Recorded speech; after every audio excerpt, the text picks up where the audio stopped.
नमस्ते बच्चों, कैसे हैं आप? आशा करती हूँ आप बहुत अच्छे से होंगे और मन लगाकर पढ़ रहे होंगे। आइए हिंदी को आसानी से सीखें। चलिए बच्चों, मुख्य बिंदुओं को देखेंगे। हिंदी सीखने के लिए पहले भाषा को सीखना अति आवश्यक है। भाषा की परिभाषा तथा भाषा के भेद दो हैं। मौखिक भाषा, लिखित भाषा। प्रयोग के आधार पर भाषा के रूप तीन हैं। मातृभाषा, राज्यभाषा, राष्ट्रभाषा। व्याकरण के परिभाषा तथा व्याकरण के भेद तीन हैं। वर्ण विचार, शब्द विचार, वाक्य विचार। साहित्य के परिभाषा के भेद दो हैं। गद्य साहित्य, पद्य साहित्य। हिंदी व्याकरण में वर्ण भाषा की सबसे छोटी इकाई है। इकाई का मतलब पाठ है। वर्ण विचार, वर्णमाला की परिभाषा तथा हिंदी की वर्णमाला में स्वर 11 हैं। स्वरों के प्रकार तीन है। ऋष्य स्वर, दीर्घ स्वर, प्लुत स्वर। स्वरों की मात्राएं, अयोगवाह की परिभाषा तथा अयोगवाह के भेद दो हैं। अनुस्वार, विसर्ग। अनुस्वार और अनुस्वार का चिन्ह अम, पंख, बंदर। विसर्ग, विसर्ग का चिन्ह इस तरह से होता है आहा, प्रातः, अतः, पुनः। व्यंजन 33 है या 33। व्यंजन के प्रकार स्पर्श व्यंजन, अंतस्थ, ऊष्मा। संयुक्त व्यंजन अथवा संयुक्ताक्षर अथवा संयुक्ताक्षर अथवा वत्ताक्षर भी कहते हैं बच्चों इसको। विशेष व्यंजन अथवा द्विगुण व्यंजन अथवा उक्षिप्त व्यंजन भी कहते हैं इसको। ढ, ढ। आगत ध्वनिया अथवा विदेशी वर्ण भी कहते हैं, यानी विदेश से आए हुए अक्षर। ओ, झ, फ। आगे जानेंगे इसके बारे में। बॉल, डॉक्टर, इस तरह से आते हैं। उच्चारण में लगे प्रयत्न की दृष्टि से व्यंजनों के भेद अल्पप्राण, महाप्राण, अनुनासिक अथवा चंद्र बिंदु ऐसे आता है। जैसे सांप, आंख। द्वित्व व्यंजन जैसे बच्चा, कच्चा, यानी व्यंजन को दो बार लिखना है, यानी बच्चा, कच्चा। शब्द, शब्द और पद। हिंदी भाषा अपने भावों अथवा विचारों को हम जिस माध्यम से अभिव्यक्त करते हैं उसे भाषा कहते हैं। यानी हमारे जो भी विचार हो, जो भी भाव हो, जो भी हम माध्यम यूज करते हैं, ये उसका माध्यम अभिव्यक्त करते हैं, बताते हैं, उसको हम लोग क्या कहते हैं, भाषा कहते हैं। भाषा में दो भेद या प्रकार है।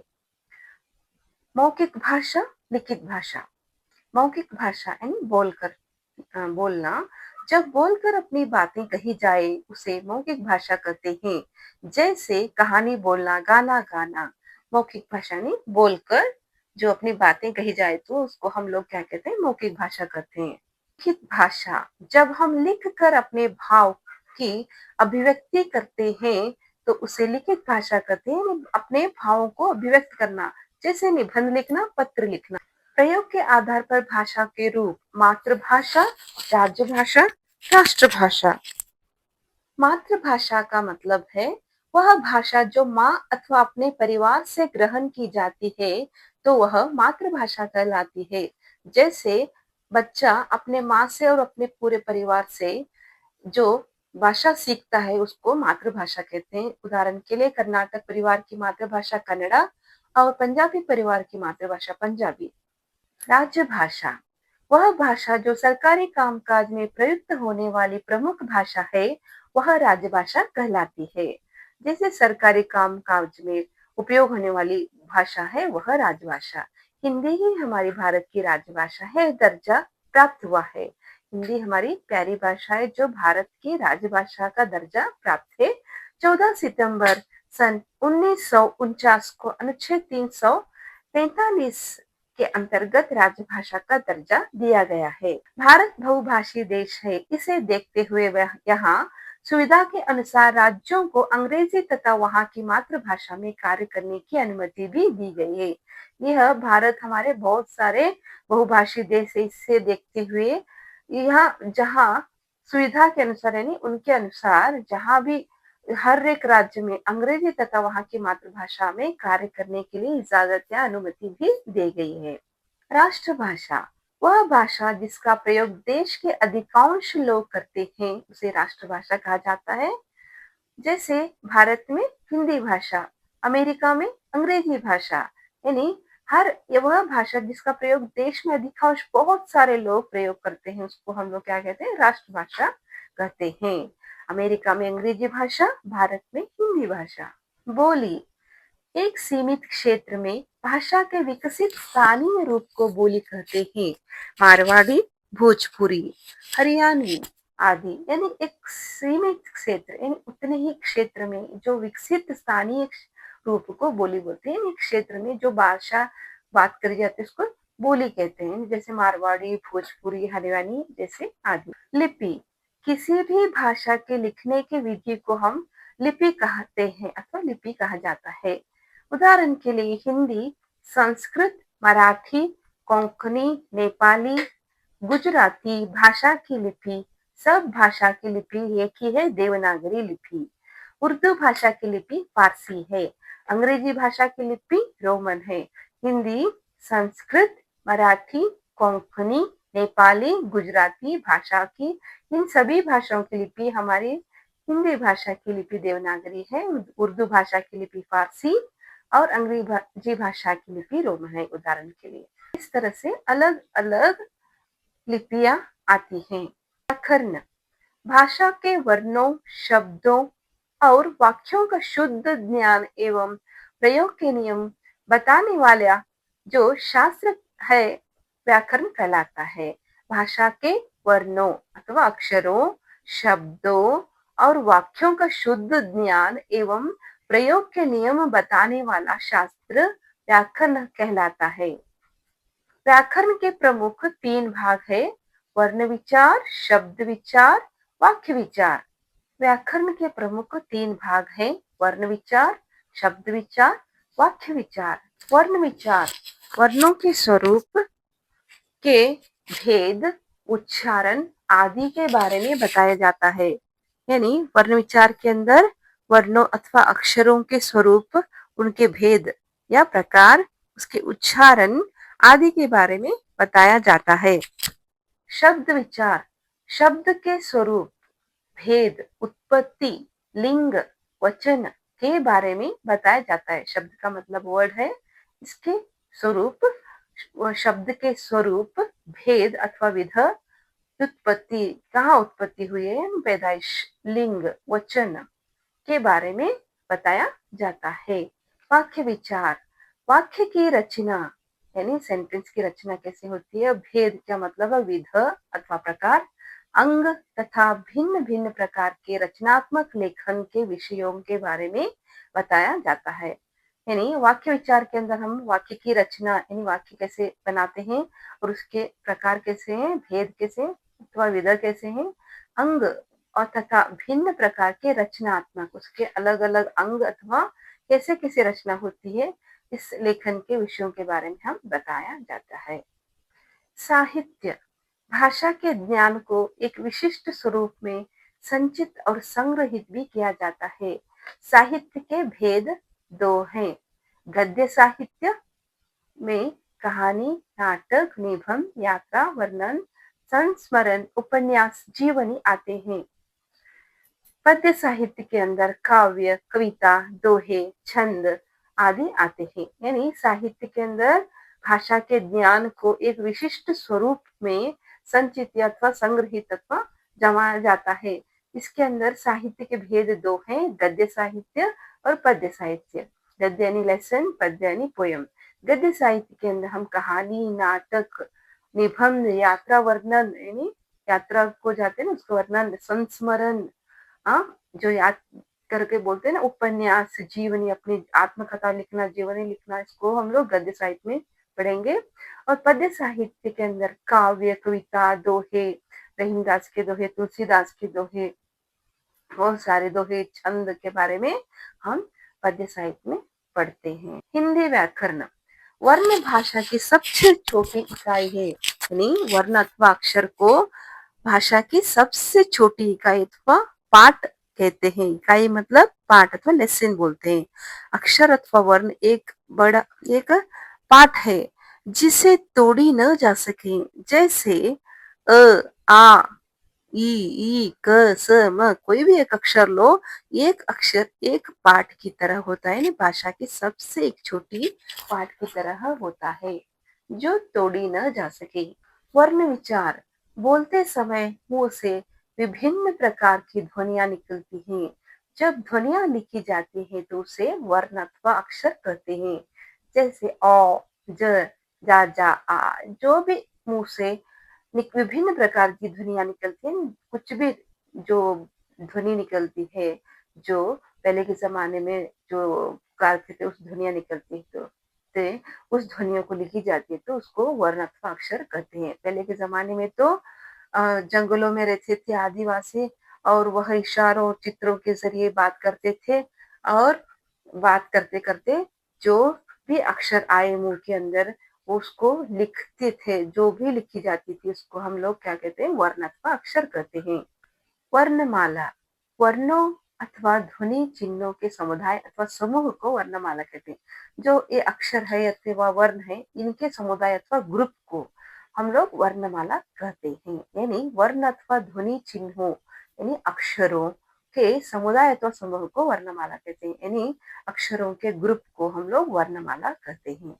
हिंदी की वर्णमाला स्वर, स्वतंत्रता से बोलने वाले अक्षर अथवा बिना रुकावट से बोलने वाले अक्षर को स्वर कहते हैं।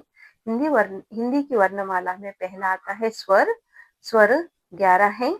स्वर का मतलब है स्वतंत्रता से बोलने वाले अक्षर अथवा बिना रुकावट से बोलने वाले अक्षर को स्वर कहते हैं, यानी फटाक से बोलना, कुछ भी बिना रुकावट से, स्वतंत्रता से आराम से बोलने वाले अक्षर को स्वर कहते हैं। स्वर 11 है। अ, आ, ई, उ, री, ए, ऐ, ओ, औ। यह स्वर हैं। स्वरों की मात्राएं, प्रत्येक स्वर की अपनी मात्रा होती है जो व्यंजनों के साथ आती है। अ की कोई मात्रा नहीं होती, यह तो सभी वर्णों के साथ ही जुड़ा होता है। लिखते समय वर्ण को स्वर विहीन दिखाने के लिए हलंत अथवा इस तरह का चिन्ह लगा दिया जाता है। हलंत अथवा हल चिन्ह भी कहते हैं इसको। यानी स्वरों की मात्राएं, प्रत्येक स्वर की अपनी ही मात्रा होती है जो व्यंजनों के साथ ही आती है। हर एक व्यंजन के साथ ही आती है, अ की कोई मात्रा नहीं होती है। तो यह तो सभी वर्णों के साथ ही अ जुड़ा ही होता है।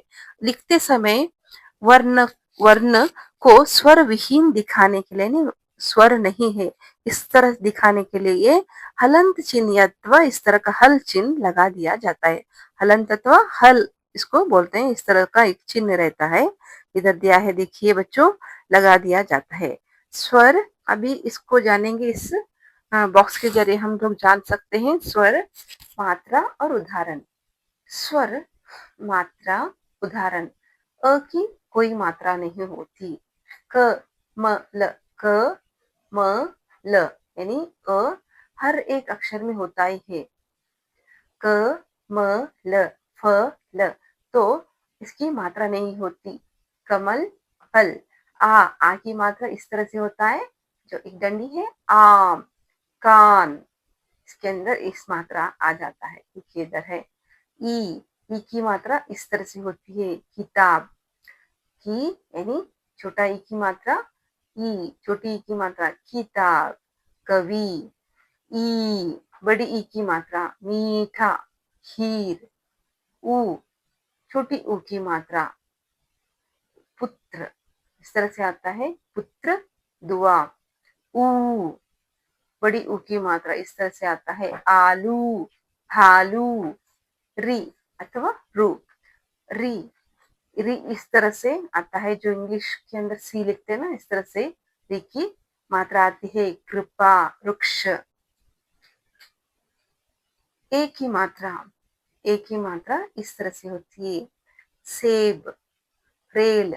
आई की मात्रा, आई तरह की इस तरह से दो होती है, जो डंडी है। बैल, मैदान। ओ की मात्रा, ओ, ओखली। हाँ, मोर, नोट। औ देखिए, औ इस तरह से होते हैं, खिलौना, औरत, नौका। अम इस तरह से होता है, रंग, आनंद, बंदर, आहा। हाँ, इस तरह से होता है, जो संस्कृत शब्द में ही यह प्रयोग में आता है। पुनः, अतः, वनः। हमेशा छोटे बच्चे ई की मात्रा और बड़ी ई की मात्रा को कंफ्यूज कर लेते हैं, यानी इस तरह से उल्टा पुल्टा लिख देते हैं। तो छोटी ई की मात्रा हमेशा इस तरह से आता है, यानी इस तरह से आता है, और बड़ी ई की मात्रा इस तरह से आता है। अगर दोनों मिलाएंगे तो दिल का यानी हार्ट बन जाएगा, यानी दिल का चिन्ह बन जाएगा, तो हार्ट बन जाएगा। इधर से मिलाने से तो हार्ट बन जाएगा। अगर उल्टा लिखेंगे तो नहीं बनेगा। तो इस तरह से हम लोग छोटी ई की मात्रा और बड़ी ई की मात्रा को जान सकते हैं। यह एक ट्रिक्स है, यानी छोटी ई की मात्रा बड़ी ई की मात्रा दोनों मिलाएंगे तो हार्ट बन जाएगी। तो समझो आप छोटी ई है और ये बड़ी ई है। और ऊ की मात्रा जो हम खाना खा रहे हैं, जो उस तरह का जो है चिन्ह, तो छोटी ऊ की मात्रा होता है। इसको भी बच्चे हमेशा कंफ्यूज कर लेते हैं। और बड़ी ऊ की मात्रा जो हम लोग खाना दूसरों को खिला रहे हैं, तो उस तरह से जो हाथ को मोड़ते हैं ना, तो बड़ी ऊ की मात्रा उस तरह से बन जाता है। स्वरों के प्रकार। स्वरों के प्रकार 3 है। पहला है ऋष्य स्वर। ऋष्य स्वर इस तरह से लिखते हैं बच्चों, ऋष्य स्वर, दीर्घ स्वर, प्लुत स्वर। तीसरा है प्लुत स्वर। पहला आता है ऋष्य स्वर। जिन स्वरों के उच्चारण में एक मात्र काल यानी कम समय लगता है, उन्हें ऋष्य स्वर कहते हैं। यानी एक मात्रा में जो एक उंगली बंद कर कर निकालने के अंदर यह अक्षर बोली जाती है, यानी एक मात्रा, एक मात्र काल के अंदर हम बोल जो समय लगता है, यानी वक्त लगता है, उसको हम लोग ऋष्य स्वर कहते हैं। जैसे ऋष्य स्वर 4 है, अ, इ, उ, रू। इसको भी हम इस जानने के लिए ऋष्य स्वर और दीर्घ स्वर हमेशा कंफ्यूज होता है आपको। जो इसको भी जानने के लिए, इसका डिफरेंस समझने के लिए हम लोग एक ट्रिक्स बताऊंगी बाद में। दीर्घ स्वर, जिन स्वरों के उच्चारण में 2 मात्रा काल यानी दुगना समय, ऋष्य स्वर से भी लगभग दुगना यानी डबल समय लगता है, तो उन्हें दीर्घ स्वर कहते हैं। यानी 2 बार उंगली बंद कर कर निकालने के लिए, एक उंगली और दूसरी उंगली भी बंद कर कर निकालते हैं ना, जैसे आ, ई, ऊ, ए, ऐ, ओ, औ। यह इस तरह से दीर्घ स्वर यानी 2 मात्रा काल में हम लोग पढ़ सकते हैं, तो यह दीर्घ स्वर कहते हैं। दीर्घ स्वर 7 है। इसको समझने के लिए हम लोग बच्चों, आप अपने पेट पर दाहिना हाथ रखिए और मेरे साथ बोलिए, तो हम आप लोगों को दीर्घ स्वर और दीर्घ स्वर का यानी भेद बताएंगे। पेट पर हाथ रख लिया, यस। अभी बोलिए मेरे साथ, अ, आ, ई, उ, ऊ, ऋ, ए, ऐ, ओ, औ। देखिए हम लोगों ने कितनी बार पेट को अंदर लिया, उतने ऋष्य स्वर है। कितनी बार हमने पेट को बाहर किया, उतने हम दीर्घ स्वर कहलाते हैं, तो दीर्घ स्वर में आते हैं। यानी हम बोलने से पेट अंदर जाता है, आ बोलने से पेट बाहर आता है। ई, उ, ऊ, ऋ, ए, ऐ, ओ, औ। इस तरह से हम लोग ऋष्य स्वर अंदर 4 अक्षर लिए, यानी ऋष्य स्वर कितने हैं, 4 है। दीर्घ स्वर कितने हैं, जो बाहर हमने बाहर बोला, जो पेट बाहर आया है, जो आ, ई, उ, ए, ऐ, ओ, औ, ये 7 है। ऋष्य स्वर जो हम लोगों ने अंदर लिया था, पेट को अंदर लिया था, यानी अ, ई, उ, री, यह 4 है। स्वर हम बाहर जो छोड़ते हैं, जो आ, ई, उ, ए, ऐ, ओ, औ। जो पेट को बाहर छोड़कर हम बोलते हैं, जो पढ़ते हैं, उसको हम लोग दीर्घ स्वर कहते हैं। समझ में आया होगा बच्चों आपको। तीसरा है क्लुप्त स्वर। जिन स्वरों के उच्चारण में मूल स्वर से तिगुना समय लगता है, उन्हें क्लुप्त स्वर कहते हैं। यानी तिगुना मतलब 3 गुना समय, ट्रिपल टाइम लगता है, इसको क्लुप्त स्वर कहते हैं। क्लुप्त स्वर का चिन्ह इस तरह से आता है। ये दोनों चिन्ह क्लुप्त स्वर के ही दोनों चिन्ह हैं। इस तरह से इंग्लिश का एस और हिंदी का 3। जैसे जैसे 3 उंगलियों को बारी बारी से बंद कर कर निकालने का समय लगता है, ओम, इस तरह से भी लिखा जाता है और इस तरह से भी लिखा जाता है। ओम राम राम। भाई सुनो, इस तरह से हम लिख सकते हैं। प्लुत स्वर में यह आता है। अयोगवाह, अयोगवाह यानी स्वर के योग से चलने वाले वर्ण अम और अहा अयोगवाह है। अयोगवाह यानी स्वर के योग से ही चलने वाले वर्ण अथवा अक्षर है, वो अम और अहा अयोगवाह है। अयोगवाह दो हैं, अनुस्वार अम, विसर्ग अहा। अनुस्वार नासिक अथवा नाक से बोलने वाले अक्षरों को अनुस्वार कहते हैं। अनुस्वार पंचम वर्ण यानी 5 वर्ण आते हैं। ङ, ञ, न, न, म। अनुस्वार का चिन्ह ऐसे एक बिंदु होता है, इस तरह से ना एक बिंदु होता है। अम, पंख, बंदर, पतंग आदि इस तरह से हम लोग लगाकर बोल सकते हैं। अनुस्वार यानी नाक से बोलने वाले अक्षर को हम लोग अनुस्वार कहते हैं। यह 5 है। ये अनुस्वार का चिन्ह इस तरह से आता है, जैसे पंख, बंदर, पतंग, इस तरह से हम लोग लिख सकते हैं। विसर्ग, विसर्ग का उच्चारण ह की तरह होता है। यह संस्कृत शब्दों में ही लगता है और अतः में अंत में लगता है, नहीं आखिरी को लगता है। इस तरह से दो विसर्ग के चिन्ह आते हैं। विसर्ग का चिन्ह इस तरह से होता है। यह संस्कृत के हर एक शब्द के ही अंदर बहुत सारे आते हैं, जैसे आहा, प्रातः, अतः, नमः, इस तरह से पुनः, इस तरह से आते हैं। व्यंजन, जिन वर्ण का उच्चारण स्वरों की सहायता से होता है, यानी उसकी मदद चाहिए, स्वर की मदद के बिना व्यंजन नहीं होते, तो जिन वर्णों का उच्चारण, अक्षरों का उच्चारण स्वरों की हेल्प अथवा सहायता से होता है, उन्हें व्यंजन कहते हैं। जैसे क हलंत चिन्ह धन अ यानी क बन जाता है। म हलंत चिन्ह म बन जाता है। व्यंजन के नीचे हल अथवा हलंत चिन्ह लगता है, स्वर के नीचे नहीं लगता। ये व्यंजन स्वर से मिलकर ही ख बन और म यानी व्यंजन बनते हैं। व्यंजन 33 है। व्यंजन के प्रकार यानी 33 है। व्यंजन के प्रकार स्पर्श व्यंजन, अंतस्थ, ऊष्म। स्पर्श व्यंजन वर्गीय अथवा वर्गीय व्यंजन, जिन वर्ण के उच्चारण में वायु कंठ से निकलकर मुंह के किसी भी भाग को, यानी मुंह से कंठ से जो ध्वनि निकलती है उसको कंठ कहते हैं। कंठ से निकलकर मुंह के किसी भी भाग का स्पर्श करते हुए यानी टच होते हुए बाहर निकलती है, तो उन्हें स्पर्श व्यंजन कहते हैं। जैसे स्पर्श व्यंजन 25 है यानी 25 है।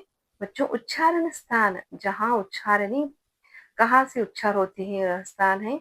और यह वर्ग है, यानी वर्ग का मतलब क वर्ग का मतलब पूरे 5 अक्षर आते हैं। जैसे एक मुट्ठी में हाथ उंगलियां 5 होती है ना, इस तरह से क वर्ग यानी क, ख, ग, घ, ng।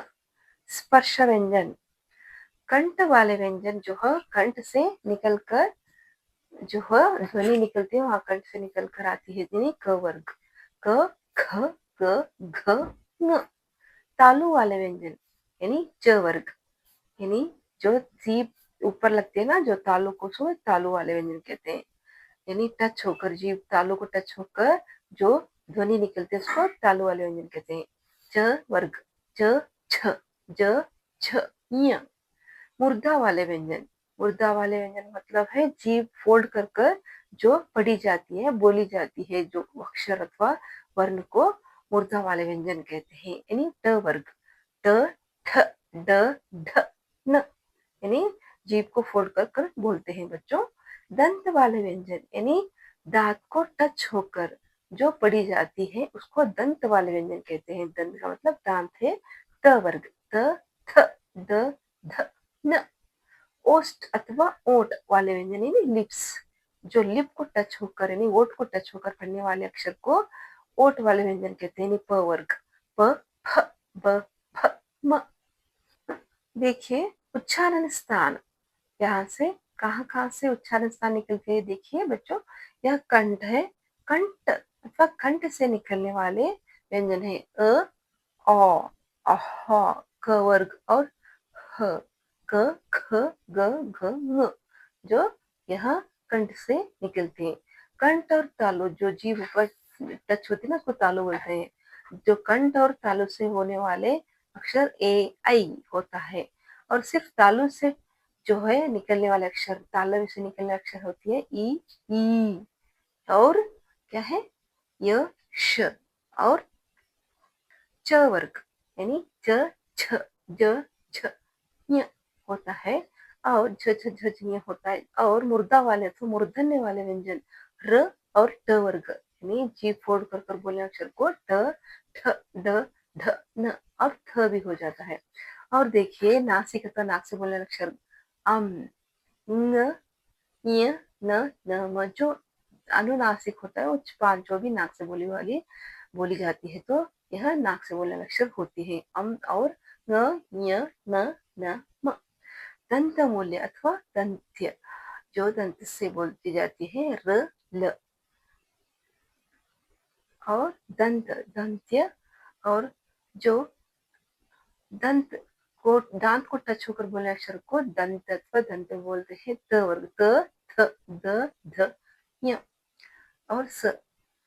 ये देखिए दंत मूल यानी दांत के मूल यानी जड़ को टच होकर बोलने अक्षर को दंत मूल, और दंत से बोलते हैं र, ल। और ओष्ठ अथवा ओष्ठ यानी होठ से टच होकर बोलने अक्षर को, जो होठ है इधर टच होकर बोलने अक्षर को ओष्ठ बोलते हैं। उ, ऊ, और प वर्ग यानी प, फ, ब, भ, म। ओठ और कंठ, ओठ और कंठ से दोनों अक्षर से निकलने अक्षर को ओ, औ और औ यानी बॉल, डॉक्टर, इस तरह से निकलती है बच्चों। आगत ध्वनिया अथवा विदेशी वर्ण अ, झ, फ, यह आगत विदेश से आए हुए ही, आगत मतलब आए हुए ही, विदेश से आए हुए अक्षर अथवा वर्ण है अ, झ, फ। उदाहरण के लिए अ यानी ball, shop, doctor, coffee, hall आदि। झ, जहाज, जंजीर, जोर, अंग्रेजी आदि आते हैं। फ, सफर, फर्ज, फोटो, ऑफ, सफेद, इस तरह से यह आते हैं। आगत दुनिया में यह आते हैं बच्चों।